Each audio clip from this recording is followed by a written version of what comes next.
오늘 말씀 제목은 온유한 자들의 기업입니다. 온유한 자들의 기업. 우리가 3절부터 팔복 말씀 12절까지 같이 읽었는데 우리 오늘 말씀 다시 한번 우리 함께 읽도록 하겠습니다. 저는 5절이죠. 온유한 자는 복이 있나니 그들이 땅을 기업으로 받을 것이며. 예. 여러분 늘 땅 좋아하시죠? 네, 땅.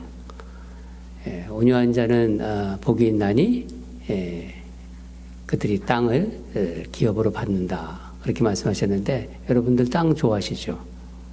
예, 땅 싫어하는 사람도 없는 것 같아요. 예. 미국 여행을 하다 보면은 정말 땅이 넓다는 걸 실감해요. 그렇죠? 지난번에도 이제 여행하는데 그런 얘기를 하시더라고요. 어떤 분이 저 땅 다 주인이 있냐고. 땅이 꼭 주인이 없는 것 같아요. 너무 넓으니까 저게 다 주인이 있는가? 그런 생각 들고. 전에 제가 캘리포니아에서 목회할 때 저희 교회, 제가 섬겼던 교회가 땅이 굉장히 컸어요. 한 27에이커 되니까 뭐 교회가 그 정도 크면 굉장히 큰 교회죠. 예. 땅이 크죠. 예. 이 교회를 방문하시는 목사님들이 그 땅이 큰 걸 보고서 다들 그렇게 부러워하시더라고요. 예. 사람들은요 땅에 관심이 많습니다. 예. 그래서 오늘 우리가 읽은 팔복의 이 세 번째 말씀, 온유한 자는 복이 있나니 그들이 땅을 기업으로 받을 것이라. 이 말씀이 더 이렇게 좀 실제적으로 이렇게 가깝게 느껴져요. 근데 여러분, 온유한 사람을 보면은, 좀 어떤 생각이 드세요? 온유한 사람. 세상이 그래서 그런지 좀 이렇게 매력적으로 보이지 않아요. 좀 착하고, 온유하고, 이렇게 좀 약해 보이기도 하는 게 이런 게 그렇게 정말 나도 닮고 싶다. 이런 것보담도 어떤 때는 좀 우유부단해 보이기도 하잖아요. 그리고 손해만 보는 것 같아요. 착한 사람들, 온유한 사람들, 이런. 경쟁하면 늘 지고. 어떤 때는 바보 같아요. 바보같이 보이고. 아니, 이 험한 세상에서 살아가려면 좀 이렇게 아주 야무지고, 야무지고 좀 강하고 그래야 하는데 이 세상에서 별로 매력 없는 사람처럼 보여요. 좀 우리 이런 사람들 좋아하잖아요. 샤프하고 똑똑하고 이런 거. 그런 기준으로 볼 때는 좀 참 온유하다는 게 그렇게 선뜻 이렇게 다가오지 않습니다. 그러나 이것은요, 이 세상이 온유함을 그저 피상적으로 보기 때문이에요. 온유하다는 것을 그냥 가볍게 피상적으로 보기 때문입니다. 온유하고 약하게 보이는 것을 싫어하는 그런 세상적인 분위기에 영향을 우리도 나도 모르게 받고 있기 때문입니다. 그러나 영적으로 보면은 온유한 사람이 결국 승리해요. 여러분, 가장 온유한 사람이라고 이렇게 떠올린다면 누가 생각나십니까? 예, 맞아요. 예수님. 금방 나오죠. 예수님. 예수님이 마태복음 11장 29절에 이렇게 말씀하셔요. 당신 스스로 이렇게 말씀하셨습니다. 나는 마음이 온유하고 겸손하다. 나는 마음이 온유하고 겸손하다. 예수님은 이 온유한 것이 블레싱이라고 그랬어요. 온유한 것이 복이라고 말씀하시면서 우리도 온유하기를 원하십니다. 예수를 믿는 예수님의 제자들은 다 온유하기를 원하세요. 그러면 온유한 이 온유한 사람의 품성, 이 품성은 타고나는 것일까요? 아니면은 후천적으로 터득되는 것일까요? 전에 우리가 성령의 9가지 열매를 한 가지씩 말씀을 나누었습니다. 갈라디아서 5장 22절에서 23절을 보면은 오직 성령의 열매는 사랑과 희락과 화평과 오래 참음과 자비와 양성과 충성과 온유와 절제니 이 같은 것을 금지할 법이 없느니라. 여러분, 이 팔복에 예수님께서 예수님의 제자들에게 말씀하신 복, 이게 가장 중요한 복이에요, 사실은. 이 팔복에 온유가 있다는 것, 온유가 있다는 것이 굉장히 중요한 것입니다. 이 팔복의 온유가 성령의 열매에 있다는 것을 주목하시기 바랍니다. 성령의 9가지 열매들, 그러니까 9가지인데 열매들을 이렇게 말씀하시지 않고 열매라고 이렇게 표현하셨잖아요. 단수로. 왜 성령의 열매를 단수로 표현하셨을까요? 한 가지, 하나에 의해서 열매들이 맺어지기 때문이에요. 하나. 그 하나가 바로 예수님의 인격이라고 말씀드렸잖아요. 예수님의 성품. 우리가 예수님의 인격, 예수님의 성품을 닮게 되면요, 이 성령의 9가지 열매는 자연스럽게 우리 삶에서 맺혀지는 거예요. 그래서 온유는 성령님이 함께하는 자, 성령님이 함께하는 자에게 나타나는 후천적인 거예요. 온유함은 이 타고난 성품이 아니라 성령님의 통제를 받고 있다는 거예요. 내 삶이 성령님 안에서 통제받고 있다. 그거를 말하는 것입니다. 그러니까 여러분, 성령 충만이 참 중요한 거예요. 우리가 성령 충만, 우리가 매주 우리가 주일에 기도합니다. 주일 예배를 위해서 성령 충만한 예배가 되게 해달라고, 성령 충만한 삶이 되게 해달라고. 이것이 참 중요합니다. 온유는 헬라어로 프라우스라고 해요. 프라우스. 이거는 뭐를 말하는 거냐면 이 야생동물 있지 않습니까? 야생동물. 이 야생동물이 잘 길들여진, 훈련받아서 길들여진 상태를 프라우스라고 해요. 그게 온유예요. 그러니까 야생마, 말을 한번 생각해 보세요. 이 말은 처음부터 이렇게 탈 수 있는 말이 아니에요. 그러니까 온유는 이 말이 길들여져 가지고 훈련받아서 길들여져서 주인이 탈 수 있는 상태가 되었을 때 바로 온유, 그 말을 씁니다. 거기서부터 이 말이 나온 것입니다. 잘 훈련받아서 길들여진 말. 그래서 주인이 이리 가라 저리 가라 하면은 또 달려라 그러면 달릴 수 있는 그런 말. 여러분, 개도 그래요. 개. 길들여진 개와 길이 안 들여진 개는 완전히 다릅니다. 저희 그 아들이, 둘째 아들이 개를 기르는데 지난번에 이제 캘리포니아 가서 이제 아들을 만났을 때 이 개도 그 이름이 코닥이라고 하더라고요. 그 개를 이제 만났습니다. 같이 보았어요.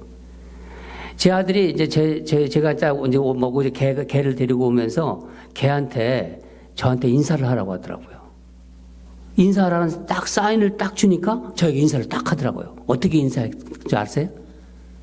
예? 뭐 이렇게 이 앞발을 딱 들고 이렇게 하더라고요. 신기하더라고요. 제가 깜짝 놀랐어요. 개가 앞발을 딱 들고 딱 인사를 하더라고요. 참 정말 신통하다 생각해가지고 이제 옆에 있는 뭐 먹이를 좀 주려고 하니까 아들 얼굴을 딱 쳐다봐요. 왜 그럴까요? 주인한테 먹어도 돼요? 이거 물어보는 거예요. 아무거나 안 먹는 거예요. 그 개는요, 먹을 때도 먹을 때도 퍼즐 있잖아요. 개 퍼즐을 맞춰야 밥을 먹을 수 있어요. 제가 그 개를 보면서 참 영리하다. 그랬더니까 아빠 그러기도 하지만은 저 개가 참 영리하기도 하지만은 훈련을 잘 받아서 그렇대요. 잘 길들여져서 그렇대요. 이게 바로 온유예요. 그러니까 잘 길들여져서 주인의 말을 잘 따르게 되었을 때 주인이 시키는 대로 하는 것이 바로 온유함입니다. 여러분, 우리 주인은 누구세요? 예수님. 우리 주님이십니다. 그러니까 내가 주님께 다스림을 받는 상태.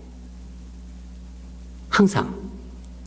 우리 안에 계신 성령님, 예수 그리스도를 다 주로 고백하는 성도들에게는요, 성령님이 계세요. 우리 안에 계신 성령님의 인도하심을 받는 모습이에요. 바로 온유함이. 저는 그 개를 보면서 나 부끄러웠어요. 저 개가 저렇게 주인을 잘 따르는데 나는 우리 주인이신 주님을 저렇게 잘 따르고 있을까? 좀 부끄럽더라고요. 여러분, 내가 온유한지 아닌지는 어떻게 알 수 있을까요? 스스로 내가 온유한지 아닌지. 오늘 말씀을 들으면서 여러분 한번 생각해 보세요. 첫 번째로 우리가 살펴볼 거는 온유는 하나님에 대한 관계예요. 하나님에 대한 태도에서 내가 하나님께 어떻게 관계를 맺고 있는지 태도에서 드러납니다. 떠오르는 인물이 있는데 바로 욥이에요. 욥은 정말 당대의 의인이라고 했고 동방의 부자였습니다. 욥처럼 큰 부자가 없었어요. 당대에. 그런데 하루아침에 그 많은 것을 다 잃게 돼요. 자녀들도 죽고 10남매가 있었거든요. 자녀들도 죽고 재산은 다 날아가고 정말 몸에는 막 심한 피부병이 걸려서 막 그 기와조각으로 몸을 긁고 있고 아주 초라한 인생으로 전락해 버립니다. 친구들이 찾아와서 위로해 준다고 하는데 욥의 그 마음만 아주 그냥 긁어버리고 가고. 욥의 아내가 그런 것을 보면서 남편한테 뭐라고 하냐? 하나님을 원망하고 차라리 죽어라. 그렇게 살 바에는. 그런 얘기 합니다. 아무리 아내라도 막 그런 얘기하면 좀 너무 좀 그렇죠. 그런 아내는 없었으면 좋겠어요. 이쯤 되면은요, 하나님을 원망하고 화를 내는 게 자연스러워요.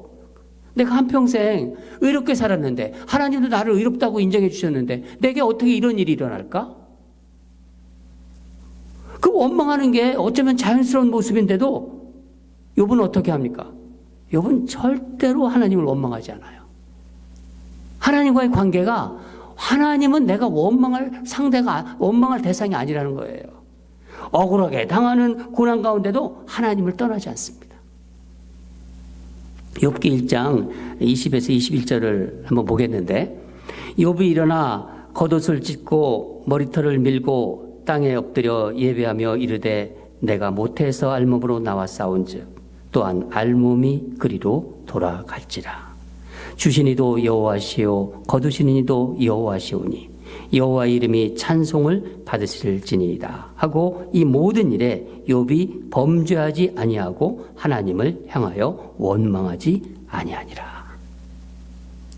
아주 극심한 고난 속에서도 하나님은 욥에게는 여전히 가까운 존재였어요. 실제적인 존재였습니다. 여러분, 우리도 이 살다 보면은요, 건강하던 몸이 갑작스럽게 중병에 걸릴 수도 있고요. 아주 큰 병에 걸릴 수도 있어요. 그게 인생이에요. 사업도요, 잘 되던 사업이 어느 순간 정말 갑자기 나락으로 떨어지고 어려움을 겪을 때가 있습니다.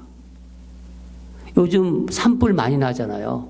며칠 전에도 지금 산불이 꺼졌는지 안 꺼졌는지 모르겠지만은 갑작스러운 이 산불은요, 그런 재해, 또 요즘 얼마나 기상 그 변화가 심합니까? 이런 걸로 홍수 나고, 그래서 집과 재산이 그냥 날아가잖아요. 우리 매스컴에서 많이 봅니다. 우리 인생이 순식간에 나락으로 떨어질 때도 하나님은 여전히, 내가 믿고 있는 하나님은 여전히 나에게 실제적인 존재인가? 하나님은 나에게 여전히 변함없는 나에게 실제적인 존재로 다가오는가? 여러분 한번 생각해 보시기 바랍니다. 욥은 그런 비참한 상황에서도 하나님께 경배했어요. 우리로 말하면은 삶이 어려운 가운데도 더 주님께 가까이 나왔다는 거예요. 매주 예배드리러 나오고 말씀 묵상하고 경배하고 원망하지 않았습니다. 어떻게 그럴 수 있을까요? 욥이 온유한 사람이었기 때문이에요. 이 온유는 하나님과의 관계에서 부드러운 태도를 가지는 사람이 바로 온유함입니다. 완악하지 않아요. 고집이 세지 않아요. 욥에게는 항상 어떤 경우에도 항상 하나님은 실제적인 존재였고 하나님과의 관계가 온유했습니다. 한자로 온유는 뭐라고 하죠? 온유, 그러니까 따뜻할 온자에 유, 부드러울 유자예요. 따뜻하고 부드럽다고 그래요. 한자에서 한자, 온유. 그건 한자적인 불이고, 예. 욥이 고난을 겪은 후에는 하나님이 어떤 은혜를 주셨나요? 귀로만 듣던 하나님을 보여주셨어요. 내가 눈으로 하나님을 보나이다. 그렇게 말했어요. 그리고 욥의 재산을 몇 배나 불리게 해줬어요. 모든 것을 회복시켜 주셨어요. 욥이 잃은 것보다 훨씬 많은 것을 이제 갖게 되었습니다. 루터는 온유함을 이렇게 말했습니다. 온유는 우리를 쉽게 분노로 가지 못하게 한다. 인간은 수없이 분노하게 되는데 그 분노를 잡을 수 있는 것은 온유밖에 없다. 막 화나고 분할 때 그것을 잡을 수 있는 것은 온유밖에 없다는 거예요. 온유한 사람은 모든 것을 하나님께 맡겨요. 그래서 하나님의 뜻을 모르더라도 하나님의 뜻을 찾고 하나님의 뜻에 순종하려고 노력합니다. 나는 모르지만은 지금 내가 이런 어떤 상황이 일어났어요. 어떤 어려움에 처했어요. 나는 왜 내게 그런 일이 일어나지 모르겠지만은 하나님이 무슨 뜻이 있으시겠지. 내가 하나님을 믿고 있으니까. 그게 믿음이에요. 무슨 뜻이 있으시겠지. 욥은 하나님께 부드러운 사람이에요. 하나님께. 여러분 온유하지 않으면요 하나님이 우리 삶에 역사하실 수가 없어요. 두 번째로 온유는 사람을 대하는 태도에서 나타납니다. 첫 번째가 하나님을 대하는 태도에서 나타난다고 그랬죠. 두 번째는 사람을 대하는 태도에서 그게 드러난다는 거예요. 성경에서 이 사람과의 관계에서 온유한 사람, 대표적인 온유한 사람이 지난번에도 한번 말씀드린 것 같은데 바로 모세예요. 모세는 어떤 칭찬을 받았냐면은 정말 놀라운 칭찬을 받았어요. 이 민수기 12장 3절 우리가 민수기 전에 묵상하지 않았습니까? 12장 3절을 보면은 이 사람 모세의 온유함이 지면의 모든 사람보다 더하더라. 세 번역으로 보면은 무슨 뜻이냐면 땅 위에 많은 사람들, 땅 위에 모든 사람 가운데서 가장 겸손한 사람이 이 사람이다. 그렇게 칭찬을 받았어요. 이게 정말 놀라운 칭찬이죠. 예. 모세에게 근데 형 아론이 있었고 또 누이 미리암이 있었어요. 미리암이 있었는데 이 아론과 미리암이 함께 모세를 비난하고 비방해요. 민수기 12장 1절에서 2절을 보면은 모세가 구수 여자를 취하였더니 그 구수 여자를 취하였으므로 미리암과 아론이 모세를 비방하니라. 그들이 이르되 여호와께서 모세와만 말씀하셨느냐 우리와도 말씀하시지 아니하였느냐 하매 여호와께서 이 말을 들으셨더라. 아론과 미리암이 형제인 모세를 비난하고 비방하는 것을 하나님께서 들으셨다는 거예요. 백성들이 모세만 봤더니까 질투가 난 거예요. 또 이방여인하고 모세가 결혼했잖아요. 어떻게 우리가 이스라엘 지도자가 이방여인과 결혼할 수 있느냐 하면서 모세를 인신공격하면서 우리도 하나님께 인정받은 지도자다. 그렇게 지도자로 세웠다고 주장하는 거예요. 가까운 형제, 가까운 누이가 그렇게 비방하고 비난하는 겁니다. 여러분 모세는 하나님이 세우신 지도자예요. 통치자였습니다. 힘이 있었어요. 형제나 누이라 하더라도 힘을 발휘할 수가 있습니다. 그들에게. 화가 나기도 하죠. 그런데 화가 날 만한데도 모세는 놀랍게도 아무 말을 하지 않아요. 그런 비난과 비방에 아무 말을 하지 않습니다. 감정이 올라오겠죠. 이것들 뭐 이런 생각도 들겠죠. 그렇지만은 감정적으로 대응하지 않았습니다.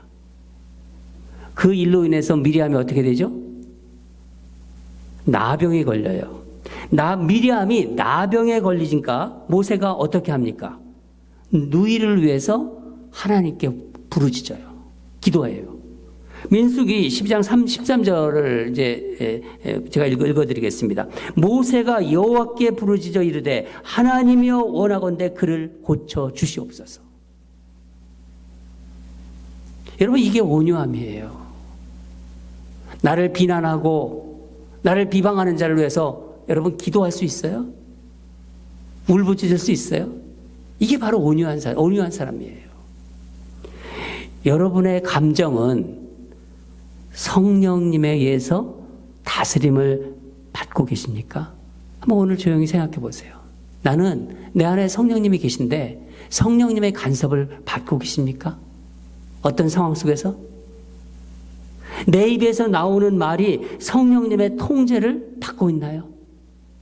내 말이 바로 성령님에서 간섭을 받아서 그게 나오는 건가요? 남의 말하기 좋아하고 비방하는 사람은요, 늘 그런 것에 익숙해 있어요. 여러분, 사람과의 관계에서 우리가 특별히 조심해야 하는 것은 혀예요, 입. 이게 굉장히 중요합니다. 야고보서 강의할 때 제가 말씀드린 것 같아요. 야고보서 5장 6절을 보면요, 혀의 파괴력을 이렇게 무섭게 말했어요. 보라, 얼마나 작은 불이 얼마나 많은 나무를 태우는가. 혀는 곧 불이요 불의의 세계라. 혀는 우리 지체 중에서 온몸을 더럽히고 삶의 수레바퀴를 불사르나니. 마치 혀는요, 불 일어나는 거 보세요. 이 불 같아서 통제가 잘 안 된다는 거예요. 혀는 내 혀지만은 불 같아서 불이 통제가 됩니까? 물론 통제가 되는 불도 있어요. 집안에서 쓰는 어떤 불 같은 건 다 통제가 되잖아요. 근데 이 산불 같은 건 통제가 안 되잖아요. 혀가 그렇다는 거예요. 여러분, 말은요, 내 입에서 한 번 나가면은요, 주워 담을 수가 없어요. 성령에 의해서 가장 길들여져야 할 부분이 바로 우리 혀예요. 우리 입입니다.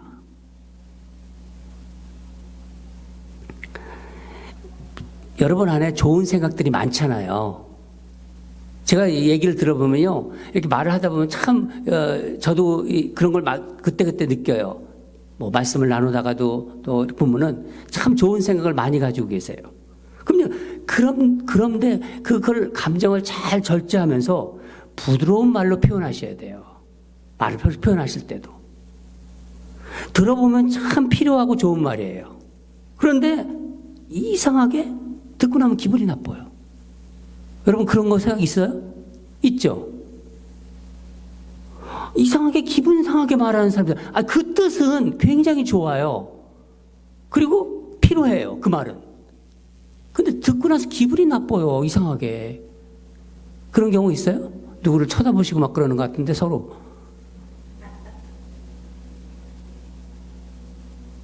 여러분, 그러니까 입에서 나온 말이 다 말이 아니에요. 입에서 나오는 말이. 그래서 상대방의 감정을 상하게 하는 거예요. 맞는 말이고 필요한 말이고 뜻이 좋은데 마음이 상해요. 상대방의 마음이 다쳐지는 거예요. 우리가 그러잖아요. 내가 그 말 했나? 내가 왜 그런 말을 했지? 나 미쳤나 봐. 내가 왜 그때 그런 말을 했지? 얼마나 후회할 때가 많이 있습니까?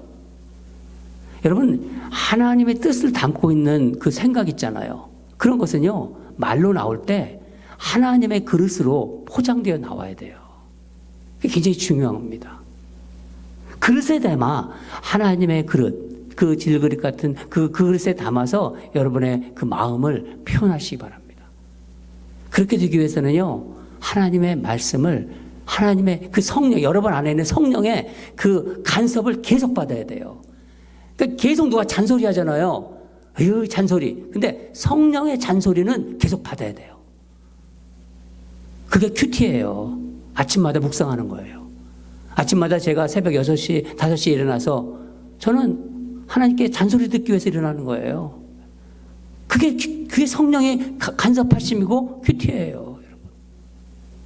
저 엄마 말 듣는 게 아니라 너 왜 이렇게 살았니? 너 왜 이런 말을 했니? 사도 바울은 고린도서 13장에서 사랑은 오래 참고 온유하니 그렇게 표현했습니다. 그렇게 말했습니다. 여기서 온유는 나에게 해를 끼치는 사람을 선대하다 이런 뜻이에요. 나에게 비록 해를 끼쳐요. 그런데도 그 사람에 대해서 선하게 얘기해요. 쉽지 않죠? 이게 바로 온유라는 뜻입니다. 온유의 또 다른 의미예요. 나에게 비록 해를 끼치는데 내 입에서는 선한 말이 나가요. 나는 그 사람을 위해서 기도해요. 이게 바로 온유예요. 살다 보면 얼마나 억울한 일 당할 때가 많아요. 괜히 막 모함하고, 막 분노, 막 분노가 일어나죠. 막 뚜껑 열린다고 그러죠.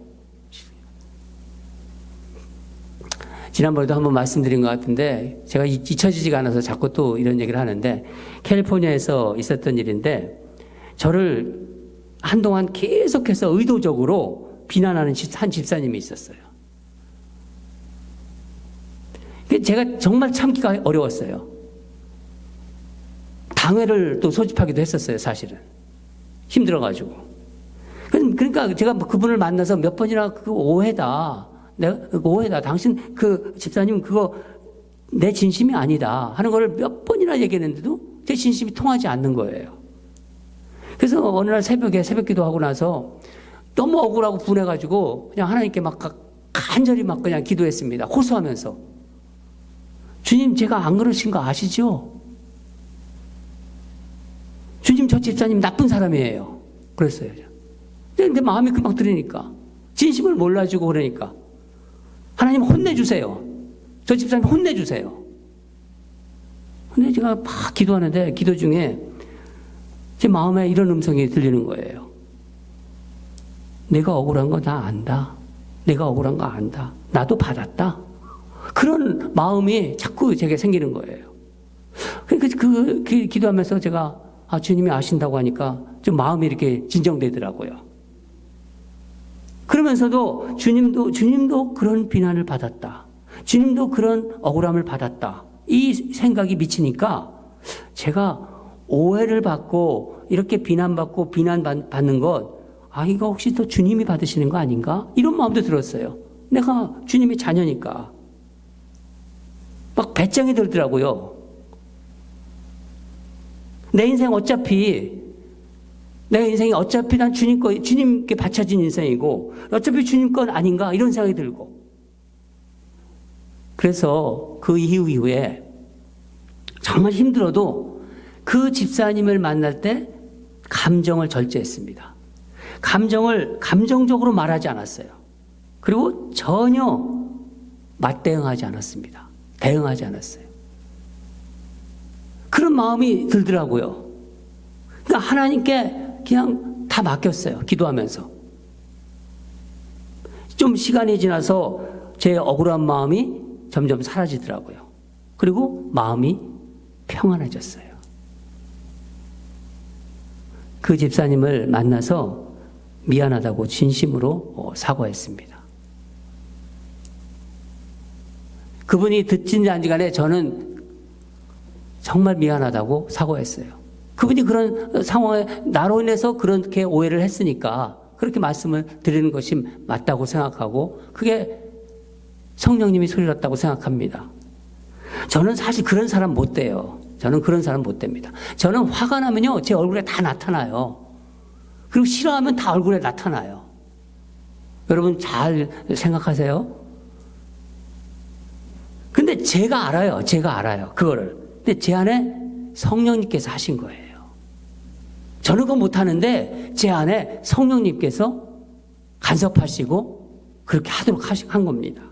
여러분, 우리는 다른 사람의 말과 생각, 행동을 내가 통제할 수 없어요. 그렇죠. 못해요. 못하지만은요, 그 사람에 대한 반응, 그 사람에 대한 내 반응, 내 감정, 내 말은 내가 선택할 수 있어요. 온유한 사람은 함부로 비난하거나 비판하지 않습니다. 성령님의 간섭을 받습니다. 성령님의 잔소리를 듣습니다. 이게 온유한 사람이에요. 하나님은 우리가 온유한 사람, 너그러운 사람, 관대한 사람이 되기를 원하십니다. 여러분, 온유한 남편이세요? 온유한 아내세요? 한번 쳐다보면서 보세요, 두 분. 온유한 아내십니까? 얼굴을 왜 찡그리십니까? 온유한 남편이십니까? 온유한 아버지십니까? 온유한 엄마입니까? 우리 아이들에 대해서? 온유한 성도입니까? 사단 마귀는 우리에게 너 왜 바보같이 가만히 있어? 그런 억울한 일 당하고 너 왜 그래? 그러면서 그런 마음을 우리에게 심으려고 그래요. 그게 사단 마귀가 하는 일입니다. 너 가만히 있지 마. 한마디 싸붙여줘. 그러나 여러분, 온유한 자가 오늘 주님 말씀에 뭐랍니까? 예수님 말씀에 결국 땅을 기업으로 받는다고 하셨어요. 온유한 아내는 남편을 땅으로 받습니다. 땅으로 얻어요. 온유한 부모는 자녀를 땅으로 얻습니다.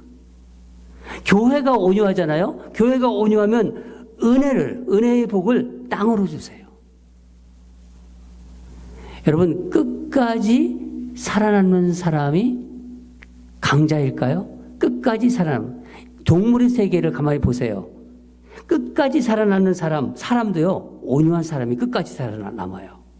온유한 자가 결국 승리하는 걸 우리는 압니다. 창세기에 나오는 이삭을 한번 보세요. 이삭이 블레셋에게 우물을 다 뺏기잖아요. 파는 족족 뺏기잖아요. 그런데 어떻게 됩니까? 나중에 후에 하나님이 이삭이 파는 곳마다 샘물을 나게 하세요. 나중에는 온유한 자가 장차 새 땅을 받는 거예요. 새 하늘과 새 땅이 온유한 자에게 임한다고 예수님께서 말씀하셨습니다. 그게 진정한 블레싱입니다. 여러분, 주님이 다시 오실 때, 재림하실 때 새 하늘과 새 땅이 임하는데 새 하늘과 새 땅을 받는 자가 누구냐? 바로 온유한 자라는 것을 잊지 마시기 바랍니다. 여러분, 요즘 산에 가보면요, 호랑이 만나고 사자 만나고 그래요? 만나세요? 없어요. 호랑이, 사자 다 없어요. 그 힘센 맹수들 다 사라졌어요.